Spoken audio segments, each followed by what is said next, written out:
അതിനിടെ ഇടുക്കിയിൽ ഗവർണർക്കെതിരെ വ്യാപക പ്രതിഷേധം. 3 ഇടത്ത് SFI DYFI പ്രവർത്തകർ കരിങ്കൊടി കാണിച്ചു. പ്രതിഷേധക്കാരെ അഭിവാദ്യം ചെയ്തായിരുന്നു ഗവർണറുടെ മറുപടി. ഗവർണറുടെ സന്ദർശനത്തിനെതിരെ ജില്ലയിൽ ഇന്ന് LDF ഹർത്താൽ ആചരിച്ചു. തനിക്കൊരിടത്തും ഭീഷണിയില്ലെന്നും പ്രതിഷേധങ്ങളെ ഭയമില്ലെന്നും വ്യക്തമാക്കിയാണ് ഗവർണർ ആലുവ ഗസ്റ്റ് ഹൗസിൽ നിന്ന് ഇടുക്കിയിലെ വേദിയിലേക്ക് തിരിച്ചത്.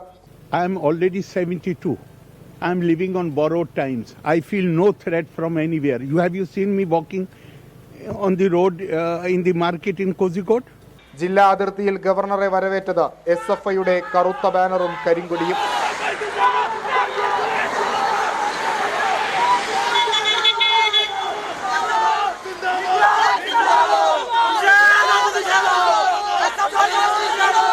കനത്ത സുരക്ഷയിൽ വ്യാപാരി വ്യവസായി ഏകോപന സമിതിയുടെ ഇൻഷുറൻസ് പദ്ധതി ഗവർണർ ഉദ്ഘാടനം ചെയ്തു.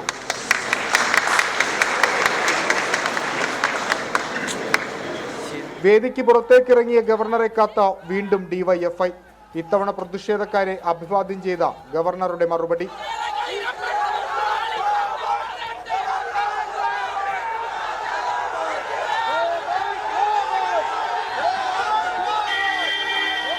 ഗവർണറെ അധിക്ഷേപിച്ച് മുദ്രാവാക്യം വിളിച്ചവർക്കെതിരെ നടപടി വേണമെന്നാവശ്യപ്പെട്ട BJP ജില്ലാ പോലീസ് മേധാവിക്ക് പരാതി നൽകി.